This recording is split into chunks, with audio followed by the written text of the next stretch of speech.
হয় চুক্তি নয়তো কঠোর পদক্ষেপ নেব। একদিন আগে ইরানকে এমন হুঁশিয়ারি দিয়েছিলেন মার্কিন প্রেসিডেন্ট ডোনাল্ড ট্রাম্প। সেই হুঁশিয়ারির পর এবার জানা গেল ওয়াশিংটনের সবশেষ প্রস্তাব পর্যালোচনা করছে ইরান। ইরানের রাষ্ট্রীয় সংবাদ মাধ্যম নূর নিউজকে দেশটির পররাষ্ট্র মন্ত্রণালয়ের মুখপাত্র ইসমাইল বাঘাই জানিয়েছেন, ইরানের 14 দফা মূল প্রস্তাবের ভিত্তিতে কয়েক দফায় বার্তা বিনিময় হয়েছে। আমরা যুক্তরাষ্ট্রের মতামত পেয়েছি এবং তা খতিয়ে দেখছি। ইরান যুক্তরাষ্ট্র যুদ্ধবিরতির 6 সপ্তাহে শান্তি আলোচনার খুব একটা অগ্রগতি হয়নি। মধ্যস্থতাকারী হিসেবে পাকিস্তান এই যুদ্ধ বন্ধে জোর চেষ্টা চালালেও খুব একটা সফলতা মেলেনি। উল্টো যুদ্ধ দীর্ঘস্থায়ী হওয়ায় বিশ্বজুড়ে বাড়ছে মূল্যস্ফীতি। মধ্যপ্রাচ্যের অস্থিরতার ঢেউ যখন গোটা বিশ্বে আছড়ে পড়ছে, তখন ওয়াশিংটনের প্রস্তাব ইরানের পর্যালোচনার খবরে স্বস্তির হাওয়া বইতে শুরু করেছে। সম্ভাবনা দেখা দিয়েছে স্থায়ীভাবে যুদ্ধ বন্ধের।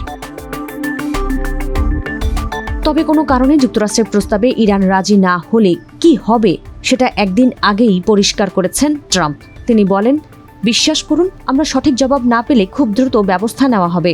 আমরা পুরোপুরি প্রস্তুত। ইরানকে যে কোনোভাবেই পারমাণবিক অস্ত্র অর্জন করতে দেবে না যুক্তরাষ্ট্র, সেটাও পুনর্ব্যক্ত করেছেন ট্রাম্প। সেই সঙ্গে তিনি বলেন, ইরান ইস্যু এখন চূড়ান্ত পর্যায়ে, দেখা যাক কি হয়। হয় চুক্তি হবে, নয়তো আমাদের কিছু কঠোর পদক্ষেপ নিতে হবে। তবে আমি চাই কম মানুষ মারা যাক, বেশি নয়। বিপরীতে পাল্টা হুঁশিয়ারি দিয়েছে ইরানের বিপ্লবী গার্ড IRGC। তাদের ভাষ্য, ইরানের বিরুদ্ধে আবারও আগ্রাসন চালানো হলে প্রতিশ্রুত আঞ্চলিক যুদ্ধ এবার মধ্যপ্রাচ্যের গণ্ডি ছাড়িয়ে যাবে।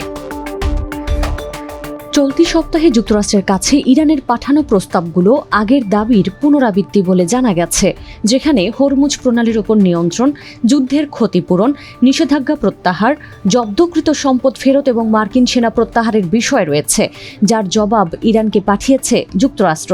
এখন সেগুলোই পর্যালোচনা করছে ইরান।